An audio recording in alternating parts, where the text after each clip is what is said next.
E aí pessoal, tudo bem? A partir de agora começa o programa Play no Enem em parceria com o Claretiano Rede de Educação.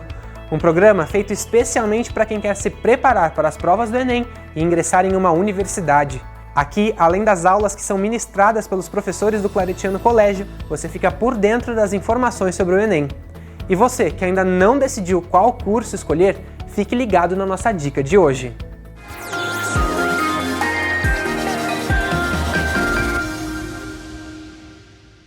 FIES, Fundo de Financiamento Estudantil. O FIES é um programa do Ministério da Educação destinado à concessão de financiamento a estudantes em cursos superiores presenciais. As inscrições são gratuitas e acontecem todo semestre, em datas estipuladas pelo governo, devendo ser feitas exclusivamente pela internet, por meio do sistema de seleção do FIES.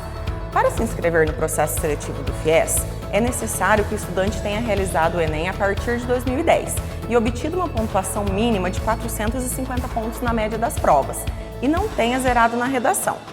O aluno deverá possuir e comprovar renda familiar bruta mensal de até 3 salários mínimos por pessoa.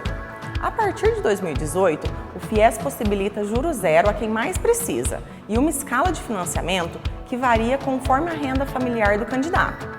O FIES não disponibiliza o financiamento de 100% do curso, sendo uma porcentagem diferente para cada aluno, tendo como requisito a renda familiar, com um mínimo de financiamento de 50%. O FIES atende cursos de graduação e segunda graduação, desde que o aluno não tenha sido beneficiado anteriormente ou já tenha quitado o financiamento, e também de acordo com vagas na instituição desejada. O Claretiano participa do programa de financiamento semestralmente, concedendo vagas para alunos em seus cursos na modalidade presencial. Para mais informações, acesse o link abaixo. Até mais!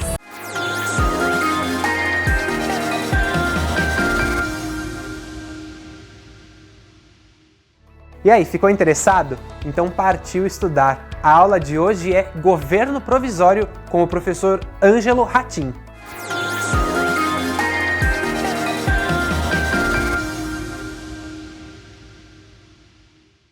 Olá, senhores, olá, senhoritas. Meu nome é Ângelo, sou professor aqui do Colégio Claretiano de Rio Claro, professor de História, professor de Sociologia e hoje aqui com uma aula de História, contribuindo para o nosso Play no Enem. Na aula de hoje, nós vamos conversar um pouco, aprender um pouco mais a Era Vargas. Senhores, senhoritas, já adianto a vocês que nós vamos falar, na verdade, daquele período que se estende de 1930 até 1945.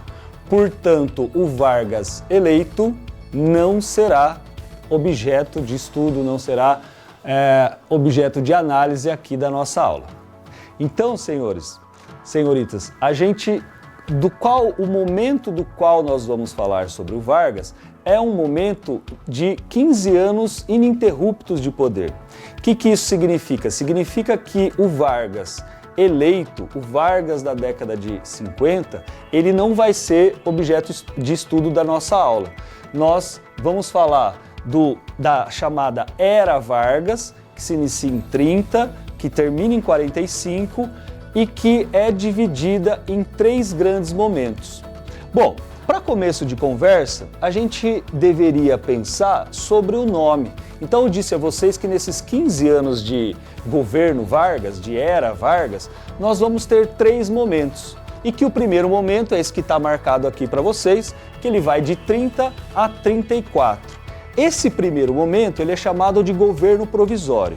Bom, governo provisório por quê? Primeira coisa, porque Vargas está no poder, ele é presidente do Brasil, só que ele não foi legitimamente votado para isso. Ou seja, ele está no poder a partir de um golpe, da tomada de um poder que antes era legítimo, dada as eleições, dada todo o processo eleitoral, e que militares vão tomar esse poder e vão entregar a Vargas para que ele assuma o poder. Então, toma cuidado já em relação ao nome. O governo ele é provisório. Provisório porque Provisório é uma coisa não permanente, ou seja, a ideia era que Vargas assumisse o poder, uma vez assumido o poder, que ele fizesse todos os processos, todos os trâmites legais para fazer desse seu governo, que foi obtido a partir de um golpe, para fazer com que esse seu governo se tornasse legítimo, certo?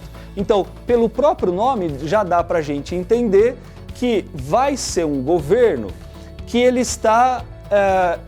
não é consolidado, mas está em vias de, certo? Esse é o primeiro ponto.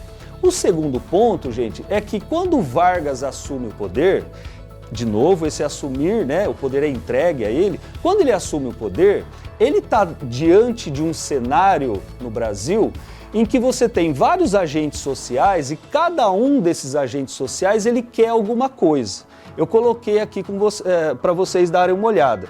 Vários atores sociais, cada um quer uma coisa. O povo, o que o povo quer? O povo quer comida, o povo quer emprego, o povo quer diminuição da desigualdade social, melhores condições de vida, enfim. O que querem os cafeicultores? Os cafeicultores, eles querem poder de fato, né, poder político, afinal de contas eles acabaram de perder esse poder, eles precisam retomar na concepção deles, evidentemente, então recuperar o poder político e o segundo ponto é fazer com que o café ele tenha um preço no mercado internacional minimamente aceitável. De novo, aceitável dentro dos padrões dos cafeicultores. E toma cuidado, né? Porque a gente está em 1930, e em 1930 a gente já passou pela Primeira Guerra. O que isso significa? Significa que o café, ele já não é mais aquela fonte, aquele ouro em fruta, né? Ouro em bebida, que eles, né, cafeicultores, estavam acostumados a pensar. O preço ele está em declínio. Portanto, o povo quer algumas coisas, cafeicultores querem outras coisas e os militares? Os militares eles também têm interesse. Eles têm interesse pelo poder, pela uma forma de poder diferente dos cafeicultores. Povo quer comida, melhores condições de vida, etc. Cafeicultores querem poder, só que um poder descentralizado, que a gente chama de um poder federativo, dá autonomia para os estados. E os militares, ao contrário, eles querem um poder centralizado, né? Poder político centralizado. Por quê? Porque foram eles, militares, que fizeram, liderados por ele, que o Brasil se tornou uma república. E a República da Espada, ela teve 2 presidentes apenas, ou seja, ela teve um período muito curto de existência. Por quê? Porque imediatamente depois, né, em 96, vem quem? Vem os cafeicultores, e esses cafeicultores eles vão ficar até 1930 no poder. E esses intelectuais? Quando a gente está falando de intelectual, turma, nós estamos falando do pessoal, o profissional liberal, o cara da cidade. Esse cara da cidade, ele tem uma formação minimamente adequada, educacional, né? Uma formação educacional minimamente adequada, ele consegue ler um pouco melhor a realidade, ele quer, portanto, o quê? Participação política, ele quer ter direito a votar, a ser votado, e especialmente ele quer o voto secreto. Por quê? Porque lá na oligarquia dos cafeicultores, o voto era a descoberto, que a gente chamava. Ou seja, o voto você tinha que dizer, você entrava no lugar para votar e você tinha que falar em quem você votava, para que uma outra pessoa fosse lá e computasse, digamos assim, o seu voto. E esses intelectuais não. A cidade, especialmente a cidade de São Paulo, ela está repleta de imigrantes, ela está com imigrantes italianos e imigrantes alemães, gente que tinha uma formação política muito diferente daquela encontrada no Brasil. Então, onde eu quero chegar é o seguinte: vocês estão vendo que esse governo, logo quando o Vargas assume, esse governo parece ser um caldeirão com vários ingredientes que não se misturam. Afinal de contas, eu estou falando ali de 4 agentes históricos, 5, dependendo se nós pensarmos mais em minorias, né? A gente está falando de 5 agentes históricos e cada um quer uma coisa. Ora, se você já sabe que Vargas vai ficar até 45 no poder, você já sacou que ele vai conseguir lidar com esse caldeirão. Ou seja, ele vai pegar esses agentes históricos, cada um querendo uma coisa, e ele vai governar de uma forma tal que ele vai conseguir fazer desses, que eu estou fazendo analogia, desses ingredientes díspares, diferentes, ele vai fazer uma sopa, um caldo, a tal ponto que vai permanecer 15 anos no poder, certo? Esse governo provisório, ele vai ser tão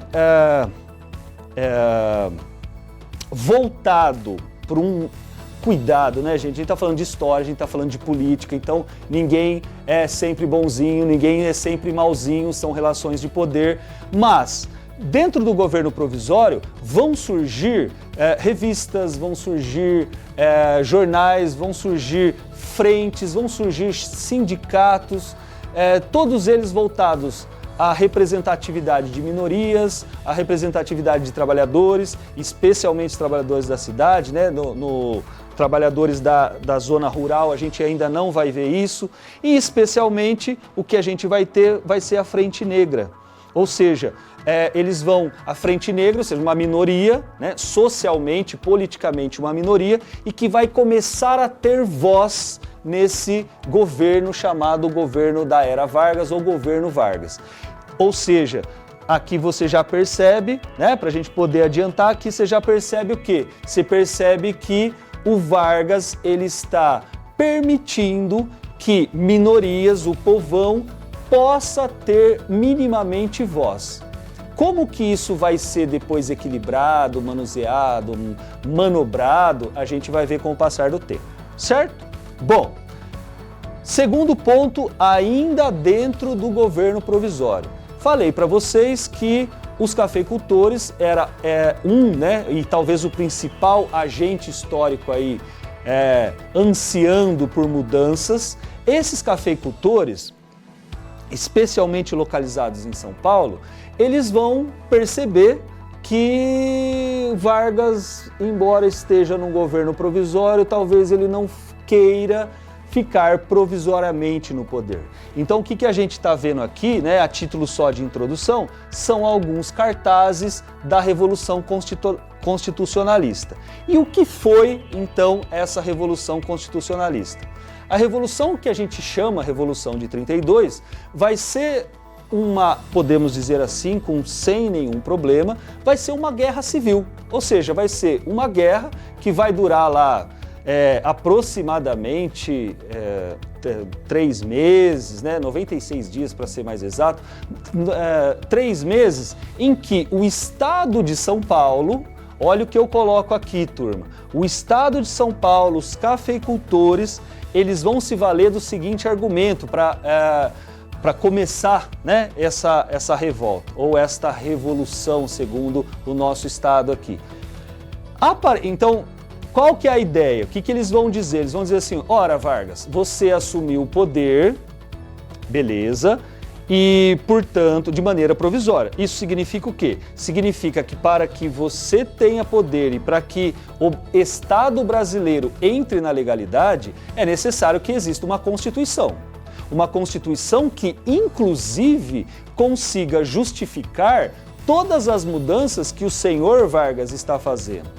E quais seriam as mudanças? Principalmente mudanças relacionadas ao mundo do trabalho, né? Então, o trabalhador, ele na Era Vargas, isso desde o governo provisório, o trabalhador, trabalhador da cidade, o trabalhador do campo não. O trabalhador da cidade, ele vai ter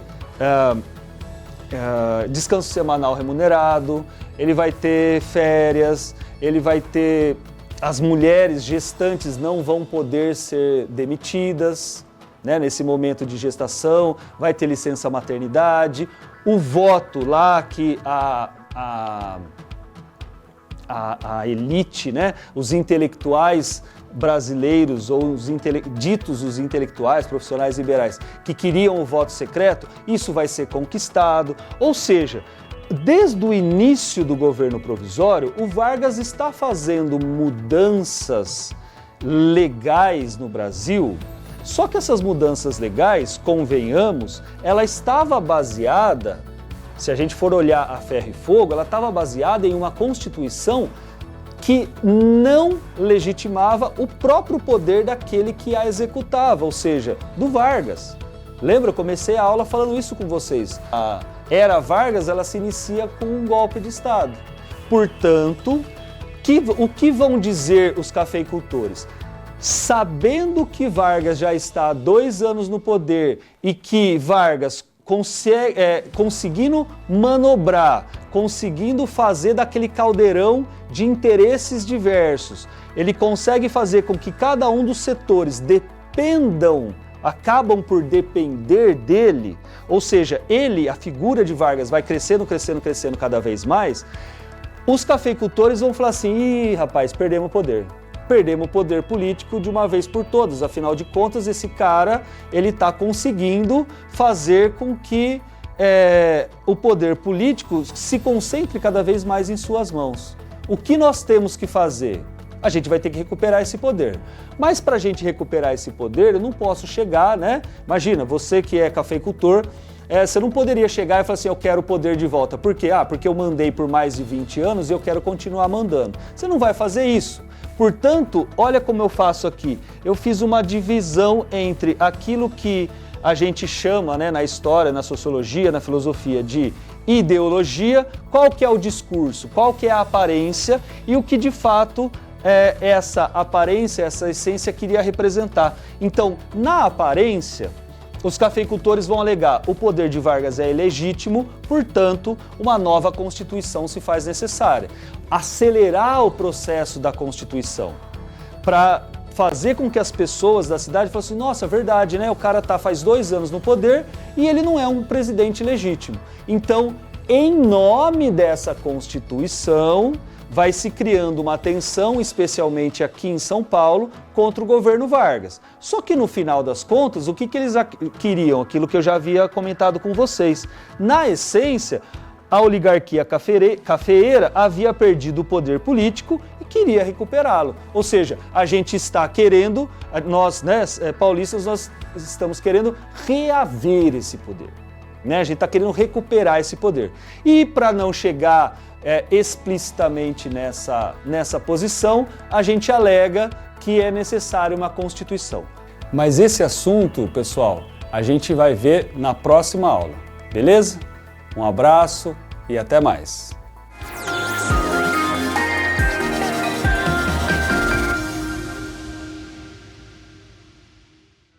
E olha, uma dica, reserve mais tempo para estudar as disciplinas que você tem mais dificuldades. Por hoje é só, mas amanhã tem mais aula aqui no Play no Enem.